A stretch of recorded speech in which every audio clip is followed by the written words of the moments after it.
Morning to all of you. So आज ਆਪਾਂ 2 दिन ਦੇ ब्रेक तो बाद मिल रहे हैं। आई होप कि you all are like refreshed and now ready to start again, ठीक है। And moreover a refreshment was badly needed, ठीक है ना। जो ਆਪਾਂ ਅੱਜ वैसे तो आप मतलब लाइक एक बहुत वधिया पेज से we are finishing off our syllabus and moreover जो आज अपने स्टार्ट करना है बच्चे, that is considered to be एक द टफेस्ट पार्ट, जिन्हों पर रिएक्शंस वाला पार्ट कहने हैं, ठीक है ना। सो आज आप रिएक्शंस स्टार्ट करनी है बच्चे पी ब्लॉक नाल रिलेटेड एंड मैं सानू आज कवर करवानियां ने ऑक्सीडाइजिंग प्रॉपर्टीज, ठीक है ना। ते ऑक्सीडाइजिंग प्रॉपर्टीज बच्चे की है, देखो अपने सिलेबस च काफी सारे ऑक्सीडाइजिंग एजेंट्स आएंगे। आप प्लस 1 च कीता सी हाइड्रोजन परऑक्साइड, हुन इस चैप्टर च कॉन्सेंट्रेटेड नाइट्रिक एसिड आएगा, कॉन्सेंट्रेटेड सल्फ्यूरिक एसिड आएगा, ओजोन आएगी एंड हेलोजन्स आएंगे, ठीक है। सो 4 ऑक्सीडाइजिंग एजेंट्स, सब दियां प्रॉपर्टीज लगभग मिलदियां जुलदियां। And D and F block दे विच जो पोर्शन हुन आउट ऑफ सिलेबस है potassium dichromate and potassium permanganate, ठीक है। एमसीक्यूज हले कोई भी सिलेबस आउट नहीं होया, तो ऑफ कोर्स जेडे बच्चे एमसीक्यूज अटेंड कर रहे हैं उन्होंने मैं potassium dichromate and potassium permanganate करवा चुके हैं। डाइक्रोमेट करवा चुके हैं, परमैंगनेट आज तुसी कर रहे हो, ठीक है, मतलब आज तुसी करोगे क्लास विच। तो हुन देखो जेड़ा हुन आपां लैक्चर करांगे, today's lecture it will be a general lecture जिहदे विच मैं सानू जस्ट ऑक्सीडाइजिंग रिएक्शंस लिखनियां सिखावांगा। आपां ये नहीं स्पेसिफाई करांगे कि this oxidising agent is in +1 +2 या फॉर एमसीक्यूज। जस्ट आपां रिएक्शंस नू लिखना सीखना है, ठीक है ना। एंड सबसीक्वेंटली जो आपां कल लैक्चर करांगे ਉਹਦੇ ਵਿੱਚ ਆਪਾਂ अपना पहला ऑक्सीडाइजिंग एजेंट कवर करांगे कॉन्सेंट्रेटेड नाइट्रिक एसिड। एंड जिवें जिवें आपां नू ऑक्सीडाइजिंग एजेंट्स आई जाणगे, ਜਦੋਂ ਆਪਾਂ सल्फ्यूरिक एसिड करांगे तो आप सल्फ्यूरिक एसिड कवर करांगे, ठीक है। When we'll move on to oxygen family, ठीक है, sorry when we'll move on to halogen family ਆਪਾਂ हेलोजन्स कवर करांगे एंड सिमिलरली ऑक्सीजन फैमिली ਦੇ ਵਿੱਚ ਆਪਾਂ सल्फ्यूरिक एसिड ਦੇ ਨਾਲ ओजोन कवर करांगे, ठीक है ना। सो ਉਹ ਨਾਲ कवर होई जाणगे, ठीक है। बट ਅੱਜ ਆਪਾਂ सिर्फ और सिर्फ ਇਹ ਦੇਖਾਂਗੇ कि how to write the oxidizing reactions. ਉਸ ਤੋਂ ਪਹਿਲਾਂ कि पहला मैं ਤੁਹਾਨੂੰ ऑक्सीडाइजिंग एजेंट स्टार्ट करावां। उस तो पहला बच्चे अपना एमोनिया उस दिन आपने स्टार्ट किया सी, हेबर्स प्रोसेस आपने कर लिया सी, मतलब मैन्युफैक्चरिंग ऑफ एमोनिया। एक इंपॉर्टेंट रिएक्शन सुनो मैं आज कवर करवानी है, जो नेक्स्ट क्वेश्चन है। So have a look at the next question. The question says give the reactions of ammonia with halogens, ठीक है ना। तो आ एक क्वेश्चन जिहड़ा कि एमोनिया दा पेंडिंग सी, इस तो नेक्स्ट क्वेश्चन है give the uses of ammonia, ठीक है। ये दोनों कवर करवाने तो बाद ਆਪਾਂ ਨੈਕਸਟ ਕੁਐਸਚਨ ਤੇ ਸੌਰੀ ਨੈਕਸਟ ਟੌਪਿਕ ਤੇ ਮੂਵ ਔਨ ਕਰਾਂਗੇ, ਠੀਕ ਹੈ ਬੱਚੇ। ਸੋ ਹੁਣ ਦੇਖੋ, so have a look at the next question. The question says ਕਿ give the reactions of ammonia with halogens. So ਬੱਚੇ ਧਿਆਨ ਨਾਲ ਦੇਖੋ। So this is the formula of ammonia. मैं इसकी रिएक्शंस करनी है विद हेलोजन्स, ठीक है। तो ऑफ कोर्स पहला हेलोजन इज क्लोरीन, ठीक है।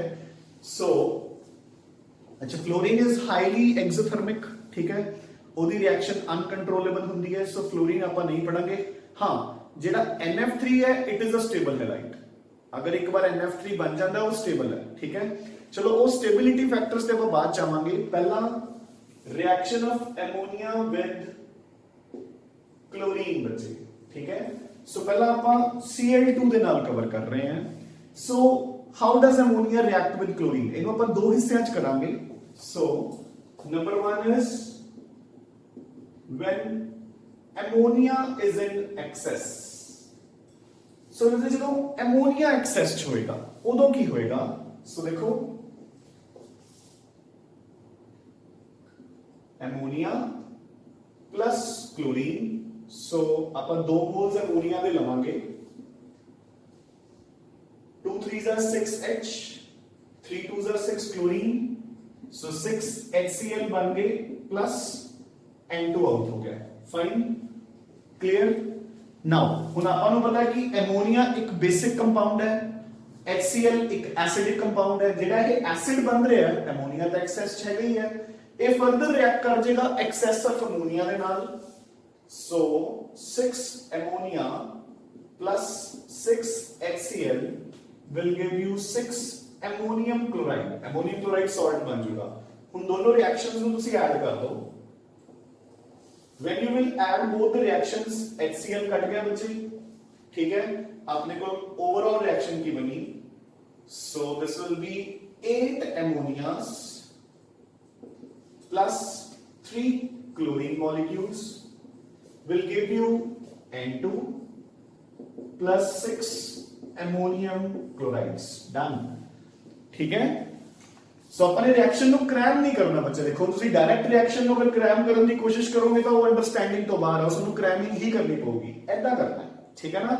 ਆਪਾਂ ਨੂੰ ਹੁਣ ਕਲੀਅਰਲੀ ਪਤਾ ਲੱਗ ਰਿਹਾ ਇਹ ਰਿਐਕਸ਼ਨਸ ਦੋਨੋਂ ਕਰਨੀਆਂ ਕੋਈ ਔਖੀਆਂ ਨਹੀਂ। ਐਮੋਨੀਆ ਨੂੰ ਐਕਸੈਸ ਲੈਣਾ ਹੈ, H ਤੇ Cl ਨੂੰ ਬਾਹਰ ਕੱਢਣਾ ਹੈ, ਨਾਈਟ੍ਰੋਜਨ ਪ੍ਰੋਡਕਟ ਬਣ ਗਿਆ, ਠੀਕ ਹੈ। ਜਿਹੜਾ ਐਮੋਨੀਆ ਐਕਸੈਸ ਵਿੱਚ ਹੈਗਾ ਹੀ ਆਫ ਕੋਰਸ, ਇਹ ਐਸਿਡਿਕ ਕੰਪਾਊਂਡ ਹੈ, ਇਹ ਬੇਸਿਕ ਹੈ। ਐਸਿਡ ਤੇ ਬੇਸ ਨੇ ਫਰਦਰ ਮਿਲ ਕੇ ਕੀ ਬਣਾਤਾ? Salt. Done. Now second, if chlorine is in excess, Cl2 is in excess। so ਹੁਣ ਅਗਰ ਆਪਣੇ ਕੋਲ ਐਮੋਨੀਆ ਦੀ ਬਜਾਏ ਕਲੋਰੀਨ ਐਕਸੈਸ ਚ ਹੋਵੇ ਤਾਂ ਫਿਰ ਦੇਖੋ this is ammonia, ਠੀਕ ਹੈ। ਆਪਣੇ ਕੋਲ ਕਲੋਰੀਨ ਐਕਸੈਸ ਦੇ ਵਿੱਚ ਹੈ ਬੱਚੇ, so chlorines in excess, ਠੀਕ ਹੈ। ਹੁਣ ਕੀ ਹੋਏਗਾ ਜਦੋਂ ਕਲੋਰੀਨ ਐਕਸੈਸ ਚ ਹੈ ਤਾਂ ਆਪਣੇ ਕੋਲ 3 HCl ਆਊਟ, 3 ਕਲੋਰੀਨਸ ਦੇ ਨਾਲ 3 H ਆਊਟ ਹੋ ਜਾਣਗੇ and NCl3 nitrogen trichloride will be your product। easy। so this is your reaction of ammonia with chlorine, ठीक है राजे। now ditto reaction occurs with bromine। जिथे जिथे क्लोरीन लिखी है उथे उथे ब्रोमीन लिखनी है। अगर एमोनिया एक्सेस चलाओगे ਤਾਂ ਐਮੋਨੀਆ ਤੇ ਬ੍ਰੋਮੀਨ ਮਿਲ ਕੇ ਪਹਿਲਾਂ ਬਣਾਉਣਗੇ N2 ਤੇ HBr, HBr ਫਰਦਰ ਐਮੋਨੀਆ ਨਾਲ ਰਿਐਕਟ ਕਰਕੇ ਬਣ ਜਾਊਗਾ NH4Br, ਡਿਟੋ ਰਿਐਕਸ਼ਨ, ਠੀਕ ਹੈ। ਸਿਮਿਲਰਲੀ ਅਗਰ ਬ੍ਰੋਮੀਨ ਐਕਸੈਸ ਚਲਾਓਗੇ ammonia plus Br2 will give you NBr3 plus HBr out। Done, ਠੀਕ ਹੈ। ਨਾਓ ਥਰਡ ਪਾਰਟ ਤੇ ਮੂਵ ਕਰਦੇ ਹਾਂ ਆਪਾਂ with iodine। so reaction with iodine ਬੱਚੇ।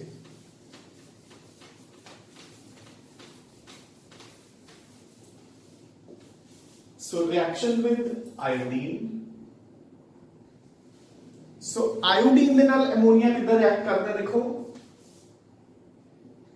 so this is ammonia, ਤੁਸੀਂ iodine ਪਾਇਆ, it will give you NH3 dot, ਆਪਾਂ ਇਹਦਾ ਲਿਖਦੇ ਹਾਂ ਇਹਨੂੰ Ni3 dot NH3। ਇਹਨੂੰ ਆਪਾਂ ਕਹਿੰਦੇ ਹਾਂ ammoniate of नाइट्रोजन ट्राइआयोडाइड। Ni3 ਤਾਂ ਬਣੇਗਾ ਬਟ ਉਸ ਦੇ ਨਾਲ ਐਮੋਨੀਆ ਅਟੈਚਡ ਹੋਊਗਾ ਇੱਕ ਮੋਲੀਕਿਊਲ, ਠੀਕ ਹੈ। ਸੋ ਆਪਾਂ ਦੋ ਐਮੋਨੀਆਸ ਲਵਾਂਗੇ, ਠੀਕ ਹੈ, ਤੇ ਆਪਾਂ 3I2s ਡਾਲਾਂਗੇ ਤੇ ਆਪਾਂ 3HI ਬਾਹਰ ਨਿਕਾਲ ਦੇਵਾਂਗੇ, ਠੀਕ ਹੈ। So this is your reaction with iodine. ਹੁਣ ਬੱਚੇ ਅਗਰ we talk about the stability of these halides, so if we talk about the stability of these halides ਤਾਂ NF3 ਸਭ ਤੋਂ ਸਟੇਬਲ ਹੈ, NCl3 ਉਸ ਤੋਂ ਘੱਟ ਸਟੇਬਲ ਹੈ, NBr3 ਉਸ ਤੋਂ ਘੱਟ ਸਟੇਬਲ ਹੈ, Ni3 ਸਭ ਤੋਂ ਘੱਟ ਸਟੇਬਲ ਹੈ। ਤੇ ਰੀਜ਼ਨ ਕੀ ਹੈ? ਸਾਈਜ਼। ਇਹਨਾਂ ਦੀ ਸਾਈਜ਼ ਕੰਪੈਟੀਬਿਲਿਟੀ ਸਭ ਤੋਂ ਜ਼ਿਆਦਾ ਹੈ ਕਿਉਂਕਿ ਦੋਨੋਂ ਛੋਟੇ ਛੋਟੇ ਐਟਮਸ ਹੈ। So this is stable. ਇਹ ਦੋਨੋਂ एक्सप्लोसिव्स, जो Ni3 है वो तो एग्जिस्ट ही नहीं करता, it exists as its unstable ammoniate, it exists as its unstable ammoniate। ਦੇ ਜੇ ਤੁਸੀਂ ਇਸ ਨੂੰ ਐ ਸਟ੍ਰਾਈਕ ਕਰ ਦੋ ਕਿਸੇ ਚੀਜ਼ ਨਾਲ, ਅਗਰ ਹਲਕਾ ਜਿਹਾ ਸਟ੍ਰਾਈਕ ਕਰੋ ਤਾਂ it breaks down to give 3 products N2 plus I2 plus ammonium iodide। very very very important बच्चे। जो बैलेंस्ड इक्वेशन है वो तुसी नोट्स चो देख लेनी है।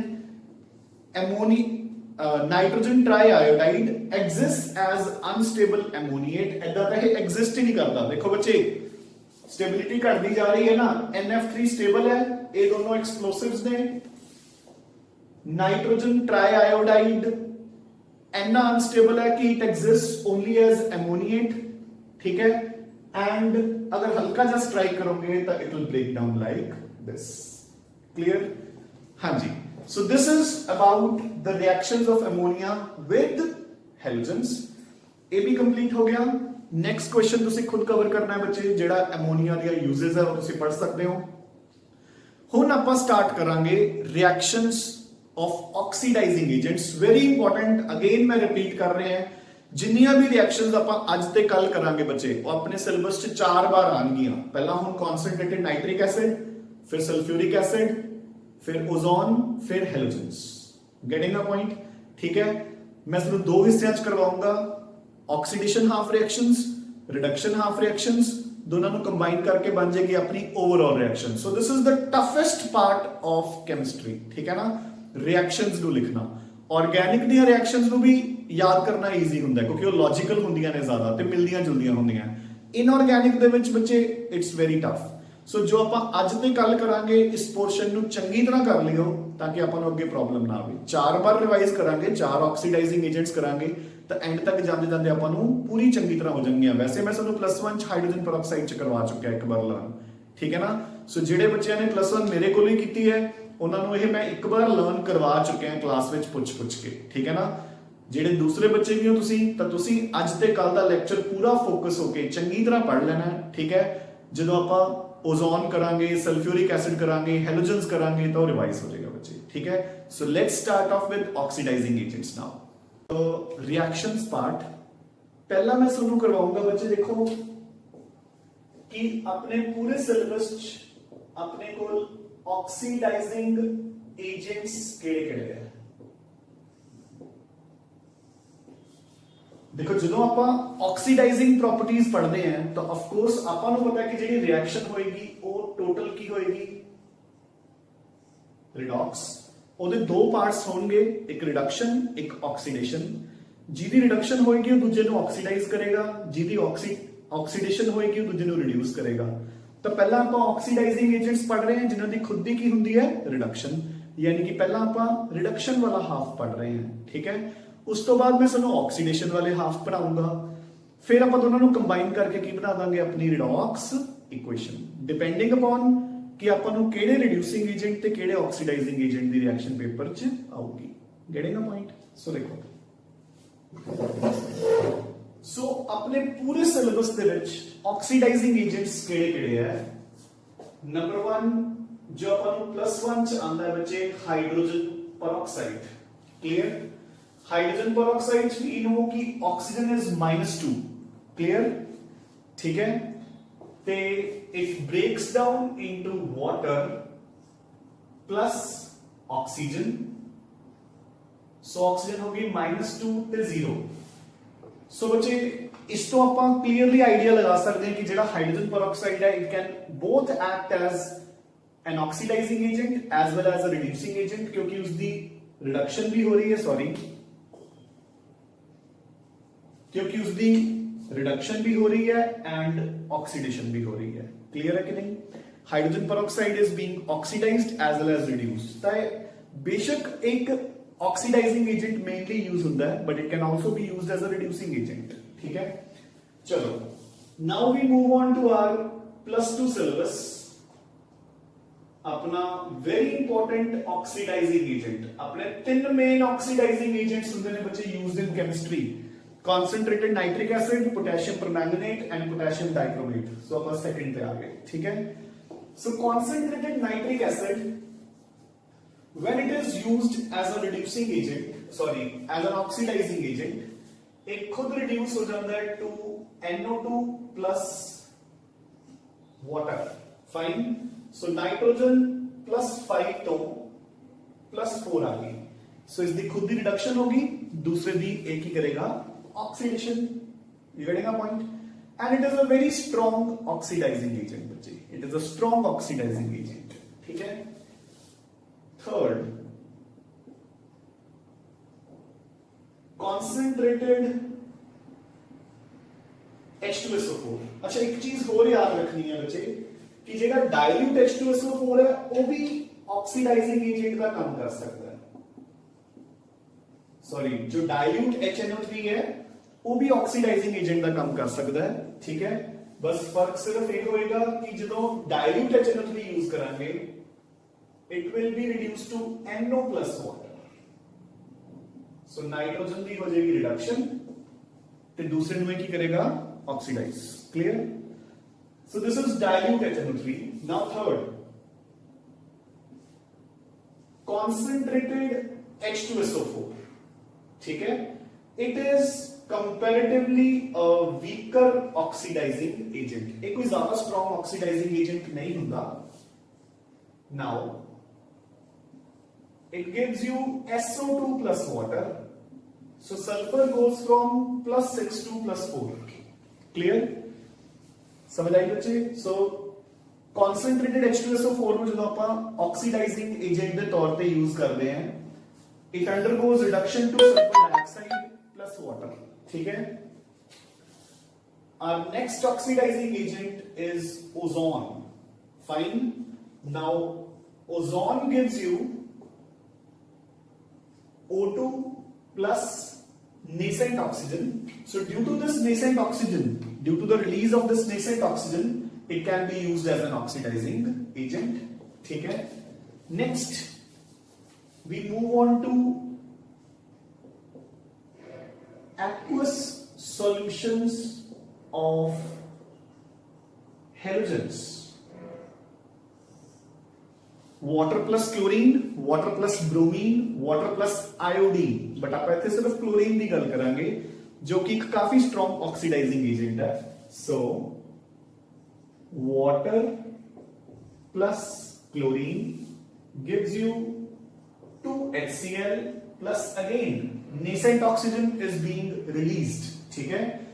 So chlorine goes from 0 to -1। so देखो क्लोरीन की रिडक्शन होगी ते दूसरे ਨੂੰ ਕੀ करेगा ये ऑक्सीडाइज, ठीक है ना बच्चे। बेसिकली इन्हां सारियां दा जेड़ा ऑक्सीडाइजिंग एक्शन है ਆਪਾਂ दो तरीके नाल लिख सकते ਹੁੰਦੇ हैं, या ਤਾਂ ਇਹਦੀ खुद ਦੀ रिडक्शन ਦੇ ਹਿਸਾਬ ਨਾਲ ਜਾਂ नेसेंट ऑक्सीजन ਦੀ रिलीज ਦੇ ਹਿਸਾਬ ਨਾਲ, ठीक है ना।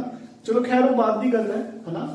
So aqueous solutions of halogens can also be used as oxidizing agents। Next, so we move on to another very important oxidizing agent of our syllabus, जिसको आप लिखते हैं acidified dichromate। So potassium dichromate plus concentrated H2SO4। अगर तुसी concentrated H2SO4 use नहीं करोगे ਤਾਂ ਉਹਦਾ ऑक्सीडाइजिंग एक्शन नहीं होएगा। सो इसी करके ਆਪਾਂ ਨੂੰ ਲਿਖਦੇ ਹੀ ਇਦਾਂ ਹੈ acidified dichromate, ठीक है ना। सो ਜਦੋਂ ਤੁਸੀਂ potassium dichromate ਨੂੰ as an oxidizing agent use ਕਰਦੇ ਹੋ ਤਾਂ it gets reduced to chromium sulfate, ठीक है। so chromium जो है it goes from +6 to +3। it goes from +6 to +3। so जो +6 to +3 जा रहा है तो it means एक खुद की हो रहा है रिड्यूस, दूसरे ਨੂੰ ਕੀ करेगा ऑक्सीडाइज। कितने इलेक्ट्रॉन्स गेन कर रहे हैं एक मॉलिक्यूल? 6 इलेक्ट्रॉन्स। देखो +6 to +3 जाने लिए 3 इलेक्ट्रॉन्स की जरूरत है, 2 क्रोमियम है, so it is gaining a total of 6 electrons। so acidified dichromate। अच्छा कलर चेंज भी, ठीक है। अगर अपन कोई डिटेक्शन टेस्ट आंदा है, so देखो potassium dichromate it is orange in color and chromium sulfate is green in color। so a change from orange to green ये शो कर रहे हैं कि अपने कोई ना कोई स्पीशी प्रेजेंट है जिसकी ऑक्सीडेशन हो रही है with potassium dichromate. You getting a point? अगर किसी की ऑक्सीडेशन होएगी ही नहीं तो इसकी रिडक्शन नहीं होगी। You getting? ठीक है ना। सपोज अगर अपन किसी की डिटेक्शन आती है कि like for example detect the presence of कोई भी ऐसा एजेंट जिसमें ये ऑक्सीडाइज कर रहा है, तो अगर the colour changes from orange to green it means ਇਹਦੀ रिडक्शन शुरू होगी तो दूसरे ਦੀ ऑक्सीडेशन शुरू होगी। सो क्रोमियम पोटेशियम डाइक्रोमेट ਜਿਹੜਾ है ਉਹ ਰਿਡਿਊਸ ਹੋ ਕੇ क्रोमियम सल्फेट देन लग गया, सो उसका कलर ऑरेंज टू ग्रीन होने लग पिया। डन। चलो खैर फिलहाल अपना पॉइंट ਇੱਥੇ ਕੀ है, the colour changes from orange to green. ठीक है, अपन नेक्स्ट ऑक्सीडाइजिंग एजेंट पे मूव करते हैं। So our next oxidizing agent is, and the last one, potassium permanganate, KMnO4। ठीक है, जिद्दां ਆਪਾਂ डाइक्रोमेट ਨੂੰ यूज करते हैं सिर्फ एसिडिक मीडिया च। ठीक है, KMnO4 can be used in acidic, basic as well as neutral media. Acidic ਦੇ ਵਿੱਚ ਬੱਚੇ ਆਪਾਂ ਇਸ ਦੇ ਨਾਲ ਯੂਜ਼ ਕਰਦੇ ਹਾਂ H2SO4, ਬੇਸਿਕ ਦੇ ਵਿੱਚ ਆਪਾਂ ਨਾਲ ਐਡ ਕਰ ਦਿੰਦੇ ਹਾਂ KOH, ਨਿਊਟਰਲ ਚ ਵੀ ਐਡ ਓਨਲੀ ਵਾਟਰ। ਜਦੋਂ ਤੁਸੀਂ ਐਸਿਡਿਕ ਮੀਡੀਆ ਲਾਓਗੇ ਤਾਂ ਇਹਦੀ ਖੁਦ ਦੀ ਰਿਡਕਸ਼ਨ ਹੋ ਕੇ ਬਣ ਜਾਏਗਾ MnSO4। So manganese goes from +7 to +2, basic media बनेगा K2MnO4, manganese goes from +7 to +6, neutral media बनेगा MnO2, manganese goes from +7 to +4। सो तीनों केसेस उसकी रिडक्शन हो रही है एंड दूसरे को भी करेगा oxidise. So this is the complete list of your oxidising agents. So हुण इत्थे मैं किहड़ियां रिएक्शंस मेंशन करतीयां, रिडक्शन हाफ मेंशन करता, इन्हां सब दी रिडक्शन हो रही है ना, ये कटेगा पॉइंट। जदों इन्हां खुद दी रिडक्शन होएगी ये दूजियां नूं की करनगे, ऑक्सीडाइज। सो हुण आपां ने पहला ਉਹ स्पीशीज मेंशन करतीयां ਜਿਹੜੀਆਂ ਦੀ रिडक्शन हो सकती है। ठीक है, हुण आपां एक लिस्ट बना लांगे ओलियां स्पीशीज दी जिन्हां दी ऑक्सीडेशन हो सकती है, ये कटेगा पॉइंट। फिर आपां अपने कॉम्बिनेशंस बनाई चलांगे दोनों विचों ते अपनी इक्वेशन कंप्लीट हो जाएगी ते उसनूं आपां ने की करना होएगा, जस्ट बैलेंस। मैं तुहानूं करके दिखाऊंगा। ठीक है ना। So these are the complete list of our oxidizing agents. मैं बोर्ड ते एक कॉर्नर ते ये पूरी दी पूरी लिस्ट नूं सम अप कर दिंदा एक बार, ते दूसरे पासे आपां लिखना शुरू करते हैं इन्हां दा ऑक्सीडाइजिंग एक्शन, यानी कि जिहड़ा ऑक्सीडेशन वाला पार्ट है अपना। ठीक है ना। सो बच्चे मैं इसको कंप्लीटली सम अप कर रहे हैं। ठीक है, कि आपां किहड़े-किहड़े ऑक्सीडाइजिंग एजेंट्स करते हैं। सो देखो the list of our oxidizing agents is, मैं इत्थे हाइड्रोजन पेरोक्साइड नहीं मेंशन कर रहा हूं क्योंकि बेसिकली चलो आपां लिख लैंदे हैं। ठीक है ना, आपां चलो कर ही लैंदे हैं खैर। ठीक है ना, एक नाल की फर्क पैंदा है। सो H2O2 gives you water plus nascent oxygen, nitric acid gives you NO2 plus water if it is concentrated, and if it is dilute it will give you NO plus water. Sulfuric acid concentrated gives you SO2 plus water, and again I repeat कि H2SO4 ਦਾ ਜਿਹੜਾ oxidising action है वो काफी week ਹੁੰਦਾ है। ठीक है, next halogens plus water will give you 2HCl plus nascent oxygen. Potassium dichromate in acidic media will give you chromium sulfate. Potassium permanganate in acidic media will give you manganese sulfate. In basic media it will give you potassium manganate. बच्चे ये भी ध्यान से रख लो, K2MnO4 it is called potassium manganate. ठीक है, and similarly in neutral media it gives you MnO2। ਤੇ ਇਹ ਵੀ याद रखना बच्चे KMnO4 ਦਾ कलर ਹੁੰਦਾ पिंक, ये ऐड कर लो। It is bright pink in colour ਤੇ ਮੇਨਲੀ ਆਪਾਂ ਇਸ ਨੂੰ ਐਸਿਡਿਕ ਮੀਡੀਆ ਚ ਅਗਰ ਯੂਜ਼ ਕਰਦੇ ਹਾਂ ਤਾਂ MnSO4 ਇਜ਼ ਕਲਰਲੈਸ। ਤਾਂ ਜਿਹੜਾ ਡਿਸਚਾਰਜ ਆਫ ਪਿੰਕ ਕਲਰ ਹੈ, ਅਗਰ ਪਿੰਕ ਕਲਰ ਖਤਮ ਹੋ ਰਿਹਾ ਹੌਲੀ ਹੌਲੀ ਤਾਂ ਇਟ ਇੰਡੀਕੇਟਸ ਕਿ this is acting as an oxidizing agent, यानी कि किसी ना किसी ਦੀ ਆਕਸੀਡੇਸ਼ਨ ਹੋ ਰਹੀ ਹੈ और KMnO4 ਦੀ रिडक्शन भी हो रही है। Clear? So these are your oxidizing agents, ठीक है, इन्हां दी रिडक्शन हो रही है। हुण आपां एक लिस्ट बनावांगे जिन्हां दी ऑक्सीडेशन होगी, यानी कि oxidation half reactions. So now we'll write oxidation half reactions. Number 1, मैं नाल नाल सुन उन्होंने यूज करना भी सिखाऊंगा कि किद्दां आपां यूज करना है ते किद्दां दे क्वेश्चंस आ सकते हैं, ठीक है। आपां नूं थियरी विच भी जरूरत पेगी, बट इत्थे आपां थोड़ा जिहा ज्यादा डिटेल च करांगे। द रीजन बीइंग कि आपां ने इवला पार्ट थियरी च कीता नहीं हले, ठीक है ना। हुण तुसीं खुद देखो बच्चे, इसदी इंपॉर्टेंस की है। AVP ब्लॉक च आएगा nitric acid, concentrated as well as dilute. AVP block च आऊगा, AVP ब्लॉक च आऊगा, ठीक है। ओजोन आपां ने मिस करता, sorry. So ozone will give you O2 plus O, ठीक है। So ozone P block चाहूगा। So तुसी सिर्फ आज एक बार मेहनत करके इन्हां इक्वेशंस नूं लर्न करना है, आह वालियां नूं, ठीक है। आपां नूं रिपीट अपने सिलेबस च कितने बार होणगियां? सोलली +2 दे विच भी 1 2 3 and 4 and total syllabus from MCQs point of view यही same reactions आणगियां all 7 to 8 times, ठीक है ना। सो उदों तक तो अपन वैसे ही बजे जी लिस्ट है ना वो चंगी तरह क्रैम्ड हो जानी चाहिए है, ठीक है ना। सो नाउ हुण देखो ऑक्सीडेशन हाफ इक्वेशंस में लिखन जा रहे हैं।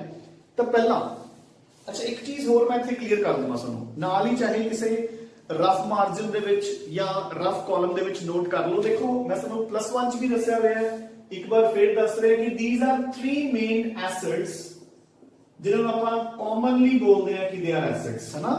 मतलब अगर कोई किसी भी बच्चे को आप क्वेश्चन पूछिए कि कोई भी एसिड का नेम दसो तो सब तो पहला most probable answer is always HCl, second is sulphuric acid H2SO4 and third is nitric acid HNO3।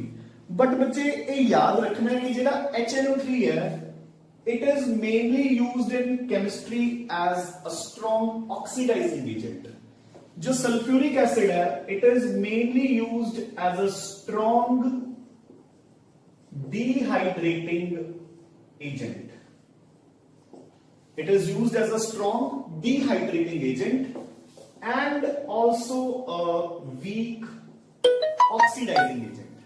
इसका एक वीक ऑक्सीडाइजिंग एक्शन भी होता है, ठीक है ना। जो HCl है it is purely used as an acid. देखो बच्चे हुण एसिड का काम तो कोई भी कर सकता है, AB ते AB, ठीक है। बट आपां नूं नॉर्मली HCl का होर कोई प्रॉपर्टीज आपां यूज नहीं करते, तो एसिड के तौर पे आपां HCl नूं ज्यादा यूज करते हैं। Concentrated sulphuric acid is a very good dehydrating agent and HNO3 is a very good oxidizing agent. जो आपां H2SO4 पढ़ांगे P ब्लॉक दे विच आपां इहदियां डिहाइड्रेशन प्रॉपर्टीज भी पढ़ांगे बहुत डिटेल दे विच, ठीक है ना। सो इन्हां दे मेन यूजेस है, ताई मैं तुहानूं दस्सिया। देखो HNO3 एक स्ट्रॉन्ग ऑक्सीडाइजिंग एजेंट है, तां करके कॉन्सेंट्रेटेड दा यूज हुंदा ही हुंदा, डाइल्यूट भी यूज हो जाता है।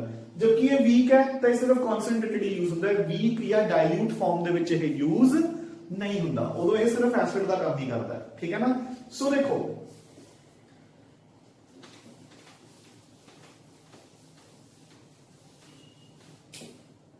ठीक है। सो अच्छा एक चीज और before we start off with this reactions part, है ना। एक चीज और मैं तुहानूं दसदा, हुण कई बार आपां नूं क्वेश्चन आ जाए कि दसो जदों potassium dichromate is used as an oxidizing agent उसका इक्विवेलेंट मास कितना है।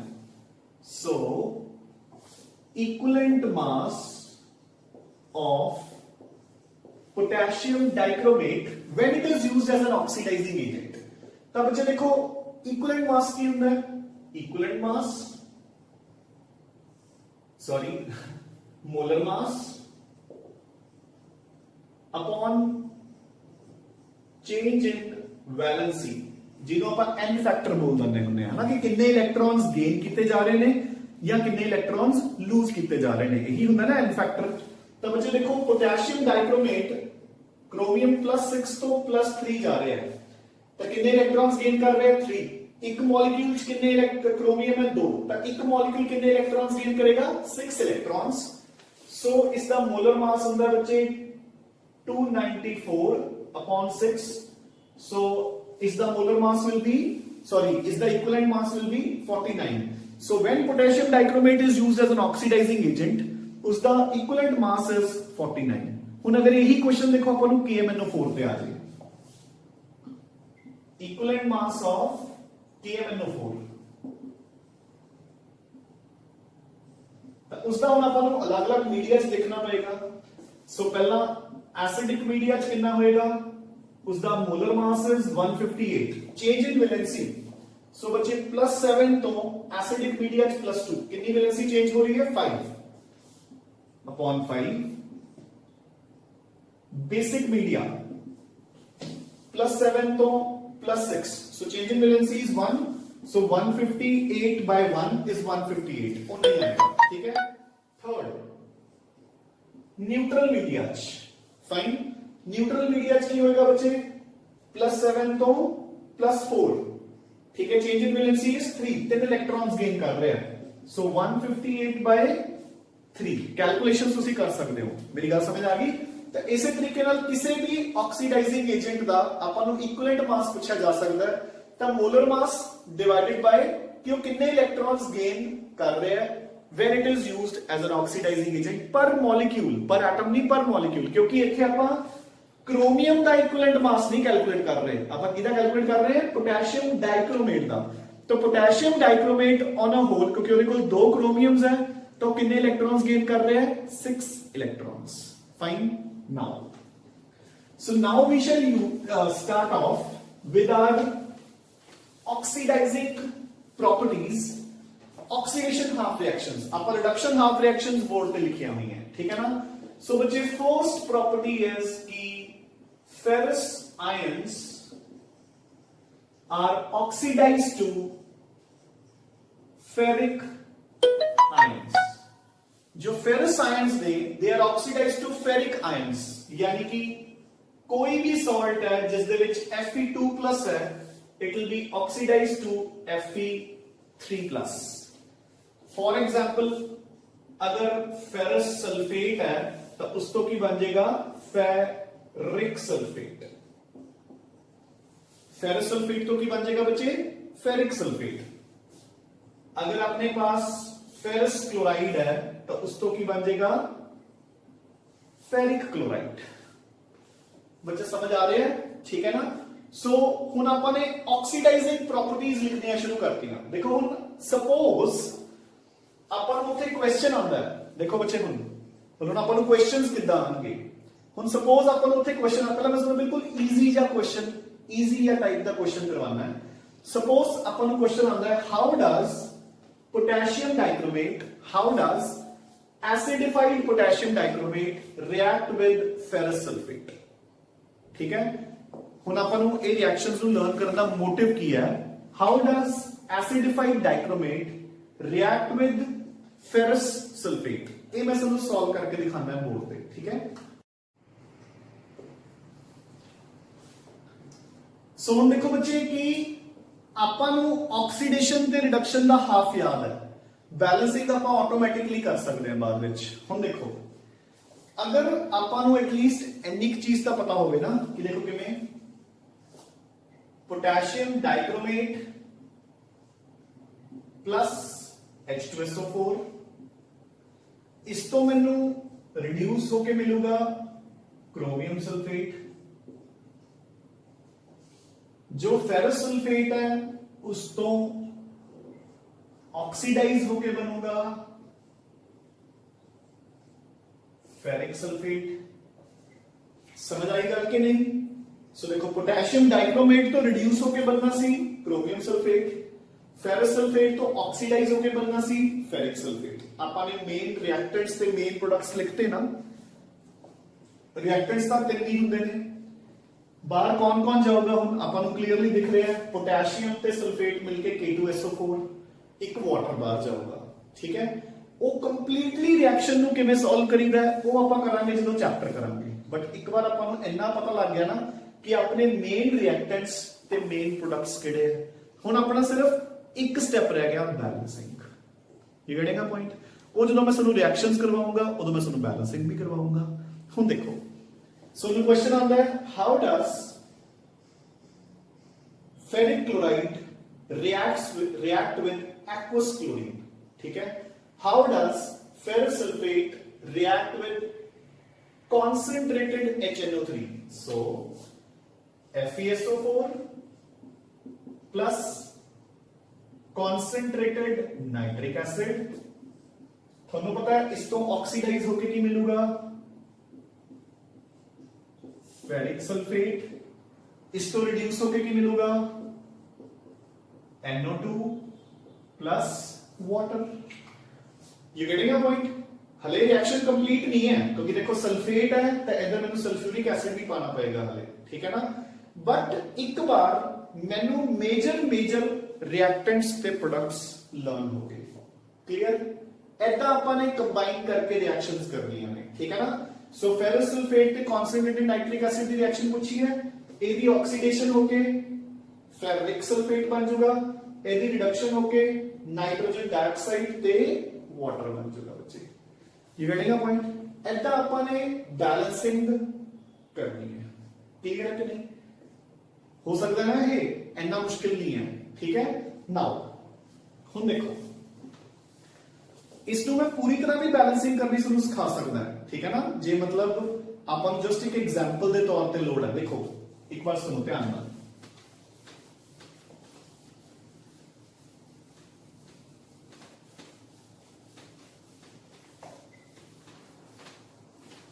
ਚਲੋ ਆਪਾਂ ਨੈਕਸਟ ਐਗਜ਼ਾਮਪਲਸ ਦੇ ਵਿੱਚ ਹੈ ਨਾ ਕੰਪਲੀਟ ਬੈਲੈਂਸਿੰਗ ਵੀ ਕਰ ਲਾਂਗੇ। ਬਟ ਇੱਕ ਵਾਰ ਹੁਣ ਆਪਾਂ ਨੂੰ ਬੇਸਿਕ ਆਈਡੀਆ ਪਤਾ ਲੱਗ ਗਿਆ ਨਾ ਕਿ ਆਪਾਂ ਨੇ ਕਿੱਦਾਂ ਯੂਜ਼ ਕਰਨੀ ਹੈ ਇਹ ਰਿਐਕਸ਼ਨਸ। ਆਪਾਂ ਨੂੰ ਜੇ ਉੱਥੇ ਐਗਜ਼ਾਮ 'ਚ ਕੁਐਸਚਨ ਆ ਜਾਂਦਾ ਹੈ ਕਿ how does ferrous sulphate react with acidified potassium permanganate, ਤਾਂ ਆਪਾਂ ਨੂੰ ਪਤਾ ਤਾਂ ਲੱਗ ਗਿਆ ਨਾ ਕਿ ਫੈਰਸ ਸਲਫੇਟ ਤੋਂ ਬਣੂਗਾ ਫੈਰਿਕ ਸਲਫੇਟ, KMnO4 H2SO4 ਤੋਂ ਬਣੂਗਾ MnSO4। ਐਂਡ ਹੁਣ ਦੇਖੋ ਕੁਐਸਚਨ ਹੋਰ ਕਿਵੇਂ ਆ ਸਕਦਾ ਹੈ, how will you detect the presence of ferrous sulphate in an aqueous solution, ਹੈ ਨਾ। ਤੁਹਾਨੂੰ ਕਿਵੇਂ ਪਤਾ ਲੱਗੂਗਾ ਕਿ ਇਸ ਸੋਲੂਸ਼ਨ ਦੇ ਵਿੱਚ ਫੈਰਸ ਸਲਫੇਟ ਹੈਗਾ? ਤੁਸੀਂ ਕੀ ਕਹੋਗੇ ਕਿ ਤੁਸੀਂ KMnO4 ਐਸਿਡਿਫਾਈਡ ਪਾਇਆ, ਠੀਕ ਹੈ, ਇਹਦੀ ਰਿਡਕਸ਼ਨ ਸ਼ੁਰੂ ਹੋਗੀ ਤੇ ਫੈਰਸ ਸਲਫੇਟ ਦੀ ਆਕਸੀਡੇਸ਼ਨ ਸ਼ੁਰੂ ਹੋਗੀ। ਜਦੋਂ ਇਹਦੀ ਰਿਡਕਸ਼ਨ ਸ਼ੁਰੂ ਹੋਗੀ ਤਾਂ KMnO4 ਤੋਂ ਕੀ ਬਣਨ ਲੱਗ ਗਿਆ? MnSO4, ਠੀਕ ਹੈ। ਜਦੋਂ MnSO4 ਬਣਨ ਲੱਗ ਗਿਆ ਬੱਚੇ ਤਾਂ ਆਫ ਕੋਰਸ ਇਹਦਾ ਜਿਹੜਾ ਪਿੰਕ ਕਲਰ ਹੈ ਉਹ ਕੀ ਹੋ ਜਾਊਗਾ? ਖਤਮ। ਸੋ ਤੁਸੀਂ ਕਹੋਗੇ disappearance of pink color of KMnO4 indicates the presence of ferrous sulfate। समझ आई कि नहीं गल? ठीक है। So this is how we'll manage these reactions. So हुन तक अपन ने सिर्फ एक ऑक्सीडेशन हाफ रिएक्शन की है कि ferrous ions are oxidized to ferric ions. Move on to the second reaction.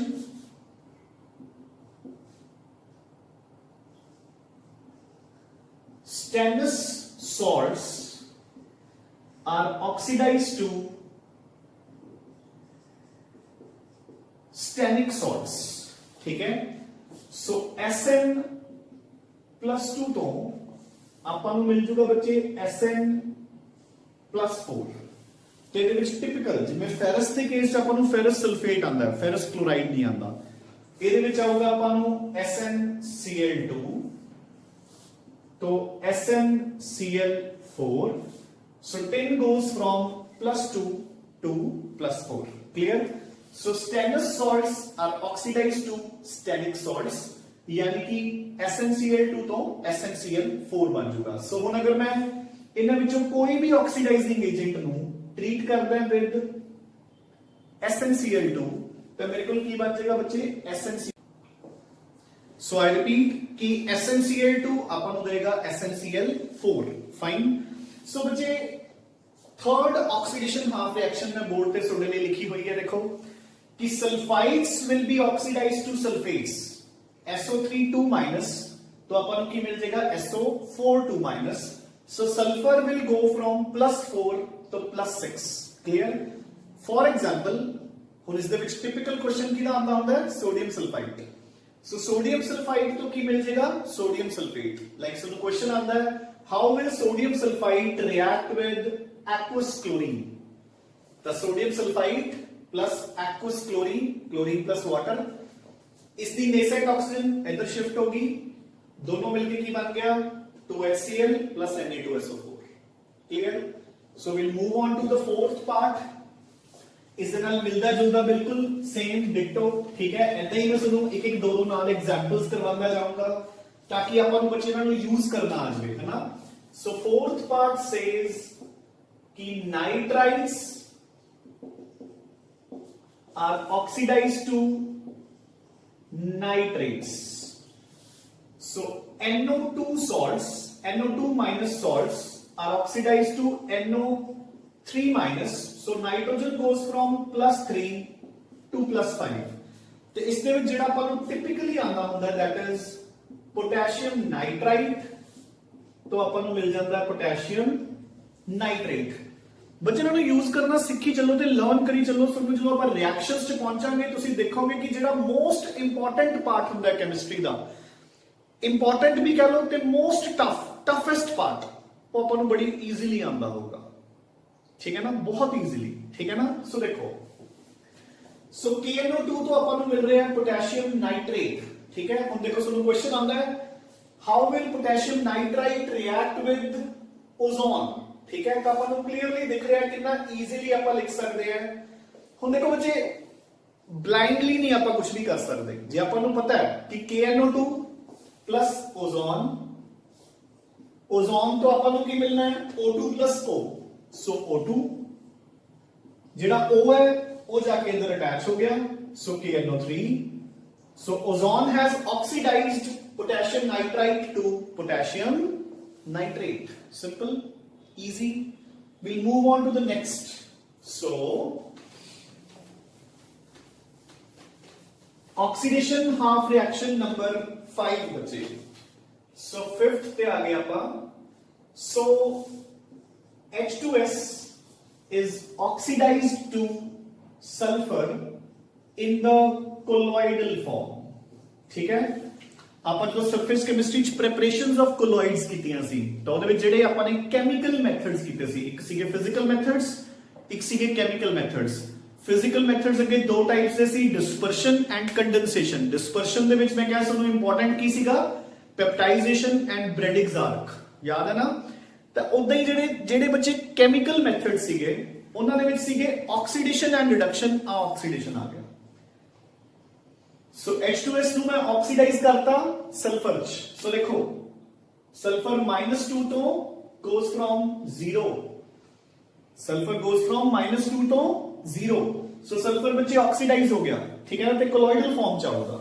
Now on again same like suppose I am asked कि how will H2S react with concentrated या चलो dilute HNO3 so I write H2S plus dilute HNO3 will give me colloidal sulfur इस तो reduce होकर की बनता है NO plus water NO plus water fine ठीक है कि नहीं जो इसकी नेसेंट ऑक्सीजन है वो ये H2 नाल मिलके वाटर बाहर हो गया सो सल्फर मेरे को in the colloidal form obtain हो गया बच्चे clear we'll continue sixth part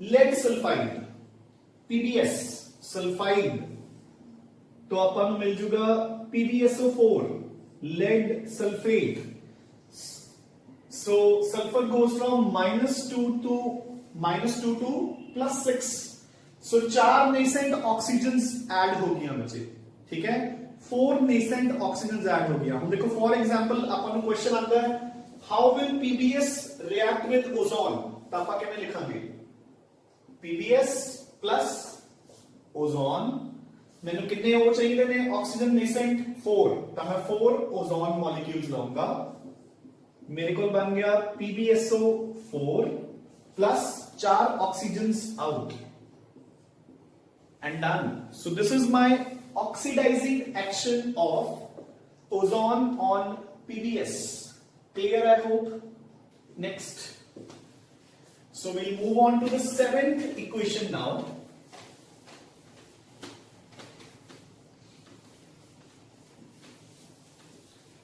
So we'll move on to the seventh equation.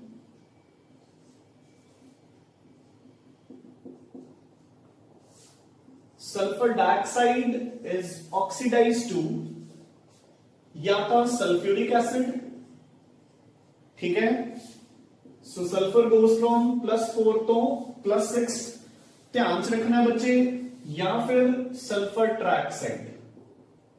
देखो दोनों ਦੇ ਵਿੱਚ ਗੱਲ ਤਾਂ ਇੱਕੋ ਹੀ ਹੈ ਨਾ. ਸਲਫਰ ਟ੍ਰਾਈਆਕਸਾਈਡ ਤੇ H2SO4 ਚ ਕਿਹਦਾ ਫਰਕ ਹੈ? Water molecule the.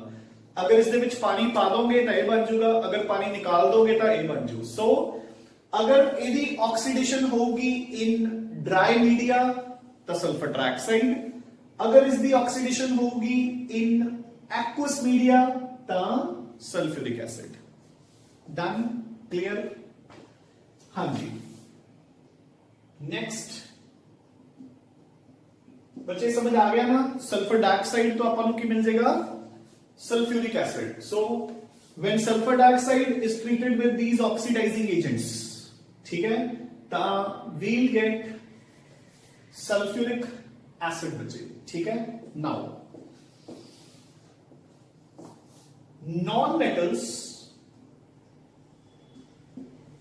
non-metals are oxidized to their oxo acids. Non-metals are oxidized to their oxo acids. Very important.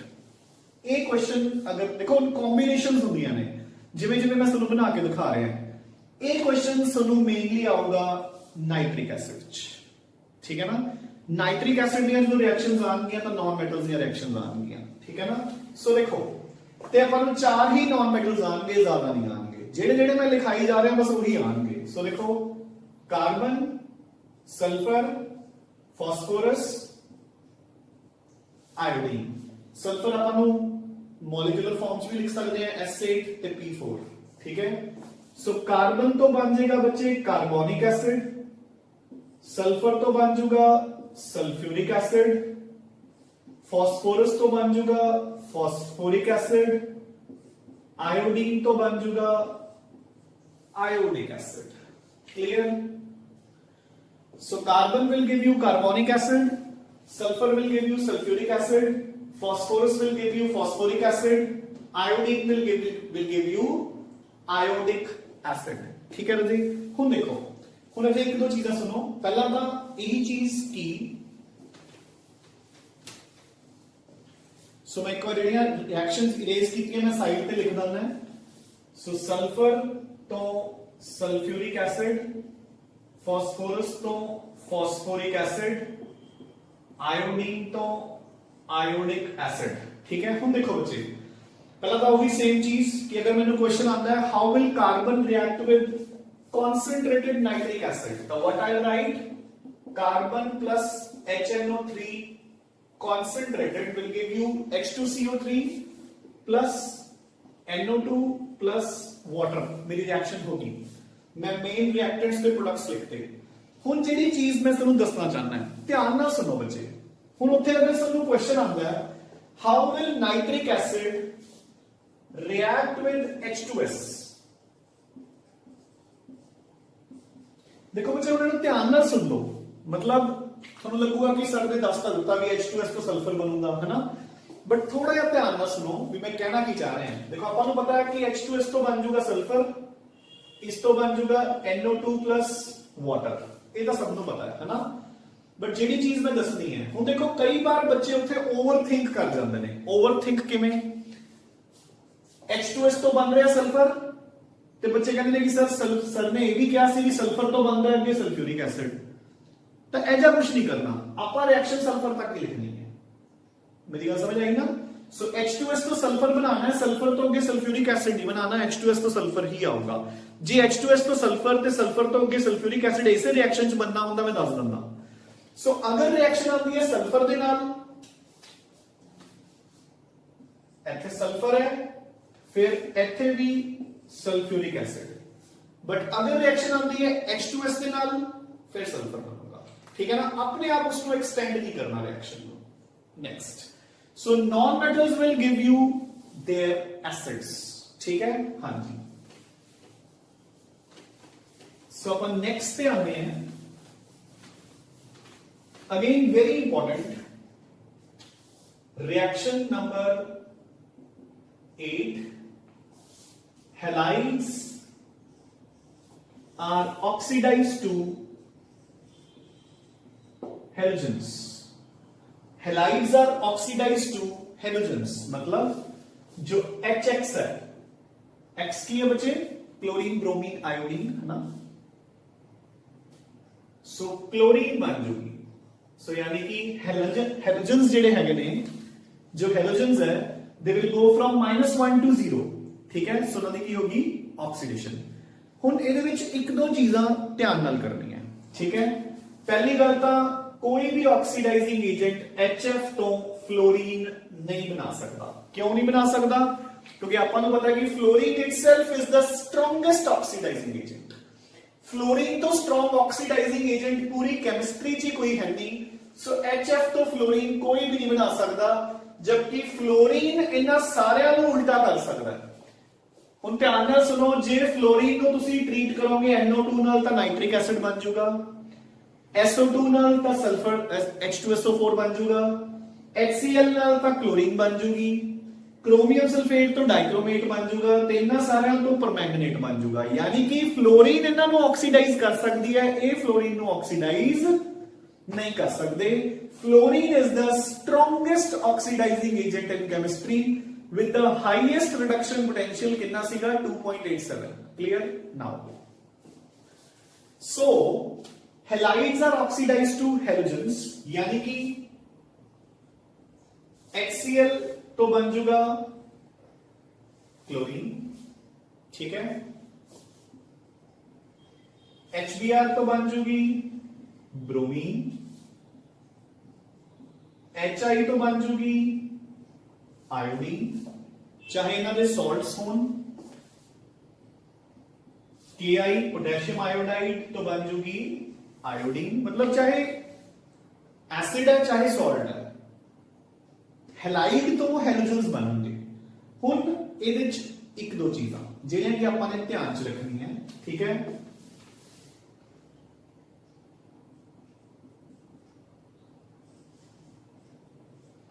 Fine, ਹੁਣ ਇਹਨਾਂ ਤਿੰਨਾਂ ਵਿੱਚੋਂ ਵੀ ਆਪਾਂ ਨੂੰ ਪਤਾ ਹੈ ਕਿ ਸਭ ਤੋਂ ਈਜ਼ੀਲੀ ਕਿਹੜਾ ਆਕਸੀਡਾਈਜ਼ ਹੋ ਜਾਊਗਾ, ਆਇਓਡਾਈਡ। ਉਦੋਂ ਮੁਸ਼ਕਿਲ ਨਾਲ ਬ੍ਰੋਮਾਈਡ, ਉਦੋਂ ਮੁਸ਼ਕਿਲ ਨਾਲ ਕਲੋਰਾਈਡ, ਫਲੋਰਾਈਡ ਤਾਂ ਹੁੰਦਾ ਹੀ ਨਹੀਂ, ਠੀਕ ਹੈ ਨਾ। ਕਿਉਂ? ਕਿਉਂਕਿ ਜਿਵੇਂ ਜਿਵੇਂ ਆਪਾਂ ਨੀਚੇ ਆ ਰਹੇ ਹਾਂ ਰਿਡਕਸ਼ਨ ਪੋਟੈਂਸ਼ੀਅਲਸ ਘਟਦੇ ਜਾ ਰਹੇ ਨੇ। ਇਹਦਾ ਰਿਡਕਸ਼ਨ ਪੋਟੈਂਸ਼ੀਅਲ ਸਭ ਤੋਂ ਜ਼ਿਆਦਾ ਫਲੋਰੀਨ ਦਾ, ਉਲਟੀ ਰਿਐਕਸ਼ਨ ਦਾ, ਇਹਦਾ ਉਦੋਂ ਘੱਟ, ਬ੍ਰੋਮੀਨ ਦਾ ਉਦੋਂ ਘੱਟ, ਆਇਓਡੀਨ ਦਾ ਸਭ ਤੋਂ ਘੱਟ। यानी कि फ्लोरीन खुद is the strongest oxidising agent. एक खुद भी तो देखो ऑक्सीडाइजिंग एजेंट्स ने आप आए लिस्ट दे विच, समझ गए ना। तो इट मींस की है एक खुद ऑक्सीडाइजिंग एजेंट्स ने तो खुद एविया रिएक्शंस कर सकते हैं, पर जेडे ऑक्सीडाइजिंग एजेंट इन्हां तो स्ट्रॉन्ग ने वो इन्हां नूं भी ऑक्सीडाइज कर देंगे। मेरी गल समझ आई कि नहीं? क्लियर। सो हुण आपां नूं पता होना चाहिए भी इन्हां विचों किहड़े-किहड़े ऑक्सीडाइजिंग एजेंट इन्हां तो स्ट्रॉन्ग ने ਜਿਹੜੇ ਇਹਨਾਂ ਨੂੰ ਆਕਸੀਡਾਈਜ਼ ਕਰ ਸਕਦੇ ਆ ਤੇ ਕਿਹੜੇ ਨਹੀਂ, ਉਹ ਮੈਂ ਤੁਹਾਨੂੰ ਹੁਣ ਦੱਸਦਾ। ਸੋ ਹੁਣ ਦੇਖੋ ਧਿਆਨ ਨਾਲ ਬੱਚੇ,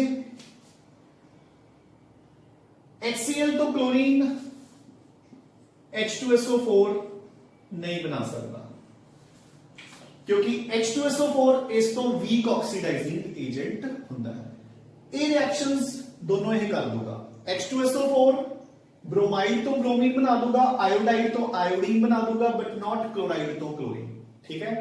ये काम तो कोई भी नहीं कर सकता। सो एक चीज ये ध्यान च रखनी है इत्थे, एक चीज ध्यान च रखनी है कि पोटेशियम आयोडाइड तो बनूगी तो हमेशा आयोडीन, पर अगर साडा ऑक्सीडाइजिंग एजेंट होगा एल्केलाइन KMnO4, मैं सिर्फ इहदी गल कर रहा हूं, एल्केलाइन KMnO4, फिर Ki तो बनूंगा पोटेशियम आयोडेट, फिर Ki तो बनूंगा पोटेशियम आयोडेट, ना कि आयोडीन।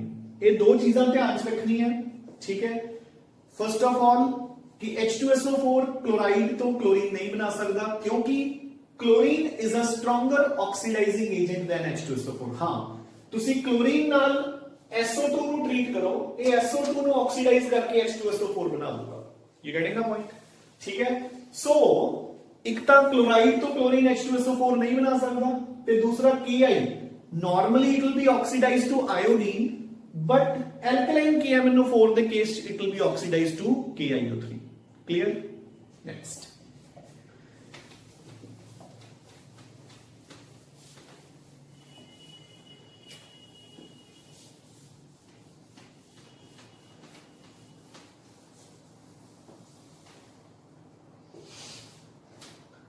सो आप नेक्स्ट रिएक्शन पे मूव कर रहे हैं। ठीक है, रिएक्शन नंबर 9। सो हुण बच्चे ਜਿਹੜੀਆਂ ਪਹਿਲਾਂ ਆਪਾਂ ਨੇ 8 ਕਰ ਲਈਆਂ ਉਹ ਆਪਾਂ ਨੂੰ ਕਿਤੇ ਵੀ ਆ ਜਾਂਦੀਆਂ, ਜਿਹੜੀਆਂ ਹੁਣ ਆਪਾਂ ਕਰਾਂਗੇ ਇਹ ਸਪੈਸੀਫਿਕਲੀ ਆਣਗੀਆਂ ਇੱਕ ਅੱਧੇ ਆਕਸੀਡਾਈਜ਼ਿੰਗ ਏਜੰਟ ਦੇ ਕੇਸ ਚ, ਹੈ ਨਾ। ਬਟ ਸਟਿਲ ਆਪਾਂ ਲਿਖ ਰਹੇ ਹਾਂ potassium ferrocyanide is oxidized to potassium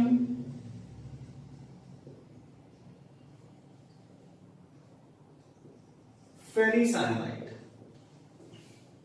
So बच्चे K4 FeCN6। So this is potassium ferrocyanide, K4 FeCN6 will be oxidized to K3 FeCN6। So iron here is +2 and it becomes +3। ठीक है, so potassium ferrocyanide तो अपन को मिल जाएगा potassium ferricyanide।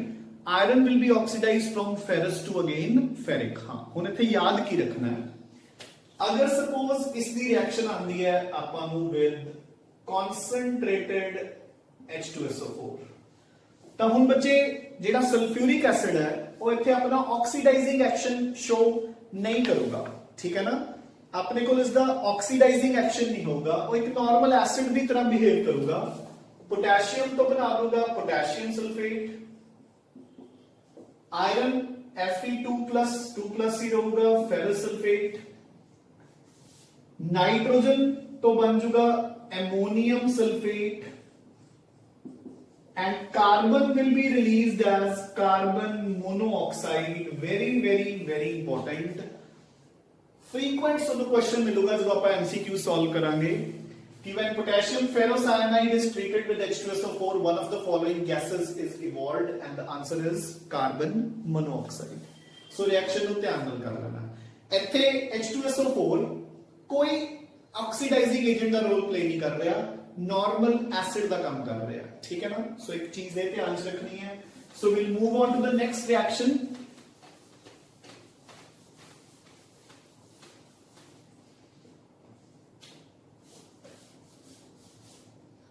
So reaction number 10, sucrose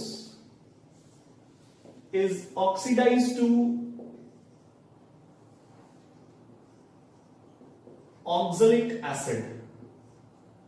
So जी sucrose है बच्चे उस तो oxalic acid बन जाता है। sucrose का फॉर्मूला है C12H22O11।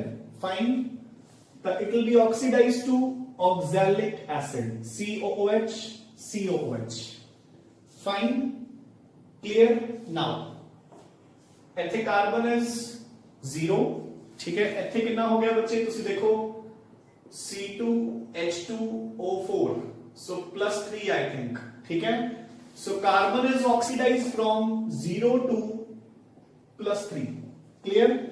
हाँ जी, ਹੁਣ ਇੱਥੇ ਫੇਰ याद रखना है कि when sucrose is treated with concentrated H2SO4 तो ऑक्सैलिक एसिड नहीं बनूंगा, वो इत्थे अपना डिहाइड्रेटिंग एक्शन शो करूंगा।